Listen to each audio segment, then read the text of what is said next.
Hi everyone, this is Dante and welcome to Expert Zone. And for today's video, pag-uusapan natin ang Microsoft 365 family. Imagine isang subscription na para sa lahat, pwede gamitin sa school, work, even sa iyong everyday life. With one plan, pwede mo lang i-share ang iyong premium apps kagaya ng Word, Excel, PowerPoint, Outlook, and even OneNote. Imagine pwede mo itong i-share sa 5 different accounts, including you, for a total of 6 different users. Per user, magkakaroon ng 1 terabyte of cloud storage. That's a total of 6 terabyte, which is perfect for photos, school files, work projects, at iba pang importanteng documents na meron ka.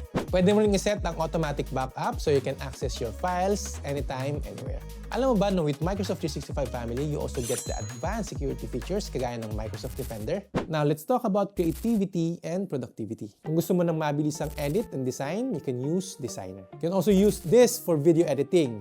I-try mo na yung Clipchamp. Take note, yung Copilot sa Microsoft 365 Family is only for primary user. Microsoft 365 Family, 1 subscription, up to 6 users, endless possibilities. Follow mo na kami for more of this.